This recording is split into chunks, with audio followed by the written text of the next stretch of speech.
Hi, this is Talon Jane, and this is the first of 5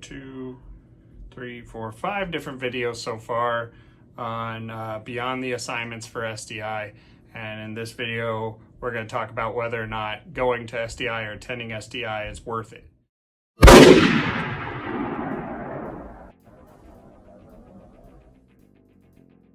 Before I do that, let me preface the program that I'm in so that you know that I'm only talking about what I've done and I'm not talking about anything else. Now, that doesn't necessarily mean that in the comments you won't find the answers to your questions, so still ask the questions in the comments that you have, because I'm hoping that other SDI students will be able to answer those questions. So for me, I am in the associates program that SDI offers. They offer 2 gunsmithing programs. One is the certificate and one is the associate's degree.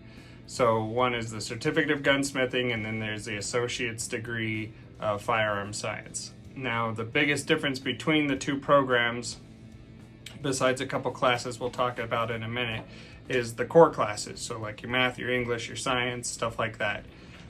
So I had a bachelor's degree coming into SDI, and all my credits transferred, so I didn't have to take any of the core classes. So the difference between the certificate and the associate's degree program was like the muzzleloader class, and I don't remember what else. I'll look at that. I'll tell you right now. This is the difference.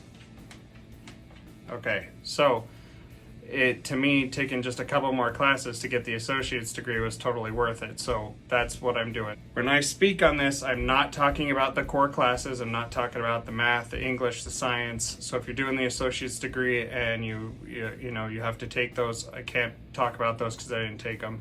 And I'm not talking about the other half of SDI, which is the drone program. So they have their own drone degree as well. My classes and everything that I'm going to be speaking on is specifically geared towards the gunsmithing. So if you want to go do the drone thing, go do it. And a lot of guys, I've noticed when they finish the gunsmithing program, they'll come back like a year later and start the drone program and go through that as well. That's what we're talking about. So anything that I speak on, I'm only talking about what I'm going through. Now, the second thing I'm going to say is it is August 2023 when I'm recording this video. This video is accurate as of August 2023. So if in 6 months they add a bunch more, while I was attending the school, they added classes. They may add more classes next year in 2024 or 2025, whatever. They're going to add more classes, more programs, more options, things like that. I can't speak on those things because I didn't do them. So I'm only talking about the stuff that happened up to August 2023. So most of the SDI students that I've run into, whether that was actually in the classroom or whether it was in Discord or here on YouTube or Facebook or whatever, most of them are veterans. If they're not veterans, they're receiving a GI Bill from a veteran. Is that 100%? Absolutely not. There's a few 18-year-old kids that I saw that were going through this program, and good on them for it. But I would say the vast majority of the people that I dealt with were getting their college paid for by the VA in some way. Now, some of them are still active duty. There's guys that are doing it, while they're still serving. Good on them too if they're, Army, Navy, Air Force, Marines, Coast Guard, National Guard, and we won't talk about the Space Force. So who should attend? Well, if you're getting your college paid for and you don't have a degree at all and you're still you're still active duty, I don't see any reason why you shouldn't do this. I take one step back there, okay? This is a demanding program when it comes to your time. And by that I mean it's not like a lot. I got my bachelor's degree online while I was serving, in the Army. And I got it from a more prestigious university than SDI. And so when I did that, it was over the span of a lot of years. I'm just going to say it was a lot of years, but I did it while I was serving, and I took like 1 class at a time, 2 classes at a time. SDI doesn't really work like that. When you sign up to take SDI's classes, you'll be a full-time student from the time you start to the time you finish. And I get that people take breaks, but what I mean is you're going to take 2 8-week classes at a time. And a lot of those classes have lab work. A lot of them have lab work.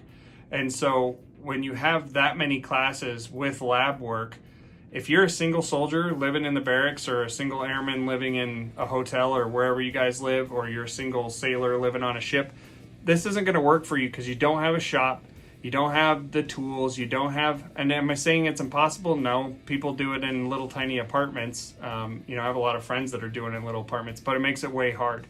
And you're going to there's strict deadlines. It's not really at your own pace. Every week there's deadlines. So if you're a single soldier living in the barracks and you're active duty, probably not the program for you. Now, if you're married, you have a house, you have a garage, you have some tools, you could probably do it. In fact, you probably should do it. Yeah, especially if you're still active duty and you're using tuition assistance, why not? Get a degree, get your promotion points or whatever they're doing nowadays.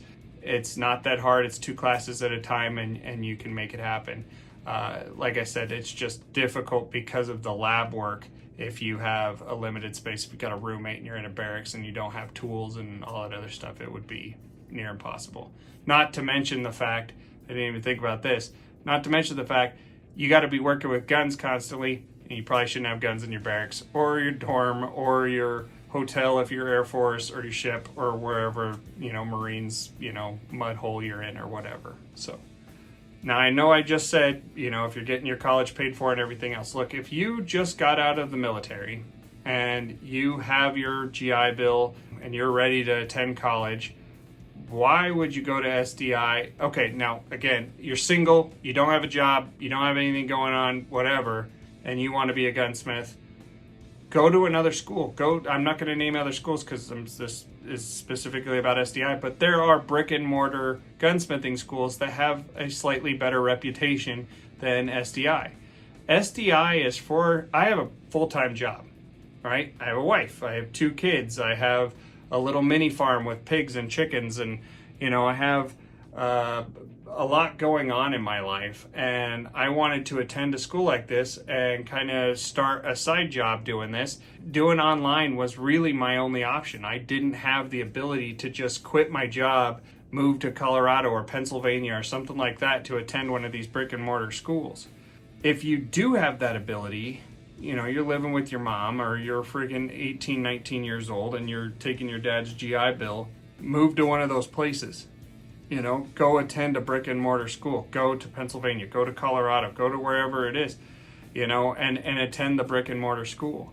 But if you've got things going on in your life, where else can you take online classes and study ARs and 1911s and shotguns and this, that, and the other, and the history of firearms, talk about John Moses Brown? I mean, it's awesome. Half the time I'm reading the assignment because I'm enjoying it, not necessarily because I'm trying to learn from it as well.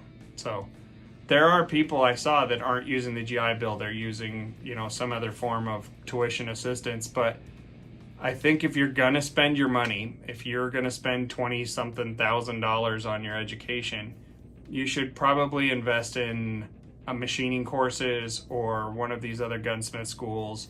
Take what I'm saying with a grain of salt. Okay, it is what it is. Is SDI the absolute best end-all be-all gunsmith school on the planet? No, it's not. Is it a convenient gun school for those of us that have lives going on? Absolutely. Is it a good gun school? It can be. That's entirely up to you. Okay, we'll get into that in a minute. Day 1, your first class, you're going to be looking at firearms, okay? Now, when I say that, I don't mean they're shipping you a gun on day 1, okay? What I mean is they're going to ask you to provide yourself a firearm. You're going to be breaking down these firearms, you're going to be cleaning these firearms, you're going to be doing functions checks on these firearms, you're going to be basically showing a familiarity with everything that you're doing. And if you don't know what I'm talking about, go back and look at the first videos that I posted and laugh at how terrible I was on the camera, and just you don't know how many times I recorded and re-edited those. I refuse to re-record myself now. I just stutter my way through it. There are classes like ballistics and advanced ballistics where it's going to be a lot less about guns and it's going to be a lot more about ammo.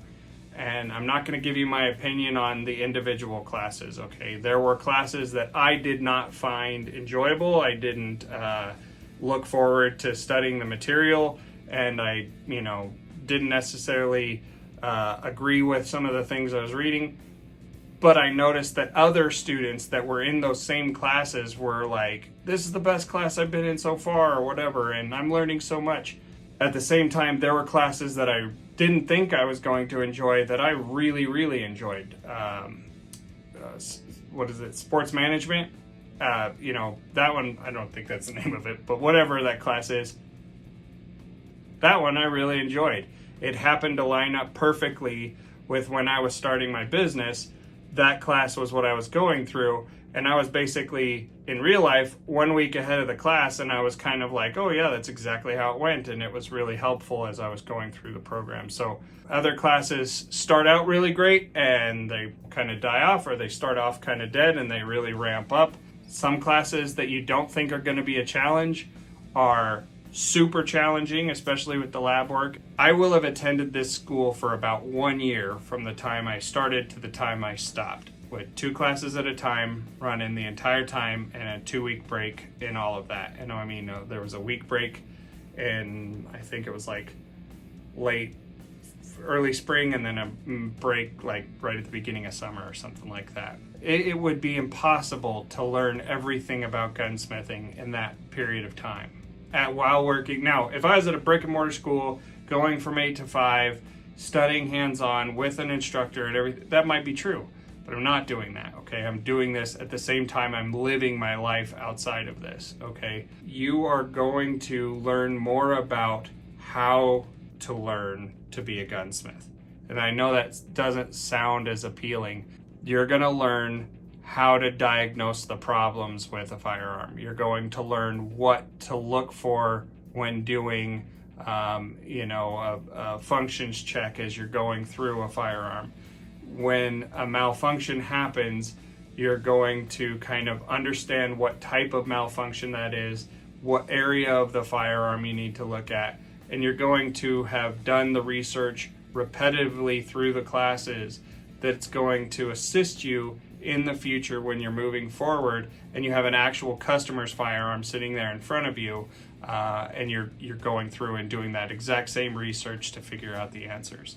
You're going to do some machining classes, and I'm using that term very lightly, where you're going to talk about repairing broken screws, and you're going to talk about drilling and tapping, and you're going to have some classes where you talk about big tools like mills and lathes, and you're going to do research on what mill and lathe that you want. And if you have one, talk about the mill and lathe that you have. But overall, it's going to prepare you to be able to start this career on your own. But your learning should never stop. I wouldn't say even if you did attend one of those other brick and mortar schools, when you're finished, you're ready to pick up everything from a 1900 Colt, semi-automatic pistol, all the way up to a brand new, Vector or whatever. You will only learn as much in this program as you force yourself to learn in this program.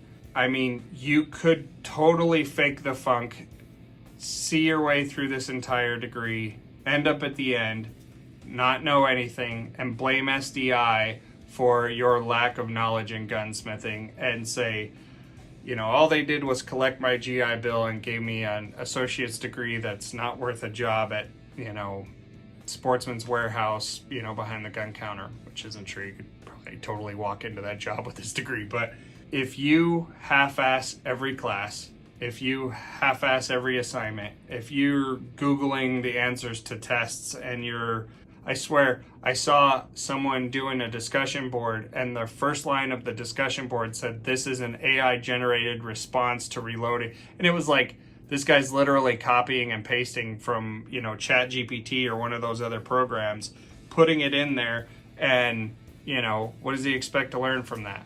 When you get your degree and you feel like, I didn't learn anything, well, whose fault was that? This is college. You're an adult. Put the effort into it. Learn what you can. If you don't understand, talk to your instructors. And, honestly, I probably learned more talking to my fellow students than I did even from my instructors. I had a couple really, really great instructors. I only had 1 or 2 that I was not happy with. There are classes that are combined with labs. For example, the metalworking and woodworking class is combined with the muzzleloader build. The class has the same amount of assignments as every other class does, but then they throw this lab on top of that, and that lab it's one class, and then you have another class that you're doing at the same time that may have labs at the same time, which I think at that time I was doing maybe the Kydex one. I don't remember exactly.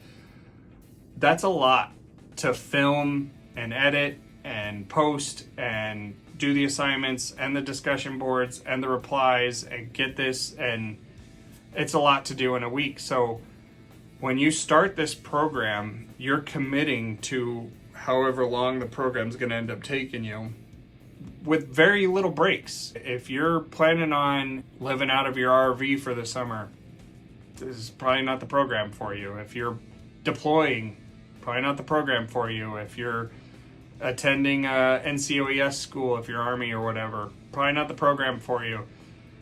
You have to commit. If you're retired and you're working a job that's pretty 9 to 5 like I do, you could probably handle this. Like any other college, if you're attending brick and mortar, it's difficult. So that would be the main challenge, is trying to time management. Don't wait till Wednesdays to do your discussion boards. Don't wait till Sundays to do your replies. Don't wait till Sunday to try and film and edit and post your videos. It's just that simple. Don't wait. Do it as soon as you can. This is the reason why you do it, right? So the payoff for me is I have started Tradesman Firearms. I am a legal FFL at this point with a business license. It's actually Tradesman Firearms LLC, so it's a limited liability company here in Montana. In addition to that, I've gotten my distributor deals with something like 15 distributors. That's a separate video. We'll talk about specifically what that means. But I did it. The whole point of starting this program was I wanted to be a gunsmith. I wanted to get a job in the firearms industry. I wanted to do this. Now, at this current point in time, I'm still doing it as a side hustle. Eventually, when my business grows, I would love to be able to quit the day job and do this full time and work for myself out of my shop. But for right now, if your goal is to start an FFL, be a gunsmith, and work your way to the point where you have your own business, I did it before I even finished the program. I've got 4 weeks left, so it absolutely helps with that. Yes, you can technically become a gunsmith without going to this school. You can get an FFL without going to this school. But there's something to be said when you're talking to a customer and you tell them, yeah, I'm totally a certified gunsmith because I'm certified by Sonoran Desert Institute. Same way when people say, are you licensed? Yep, I have my FFL, I have my state county business license, state business license, so you're licensed. Insurance is a little different with gun businesses. It's very difficult to do insurance. I should probably throw that into the FFL section. So when we get to the FFL videos, I'll talk a little bit about the insurance.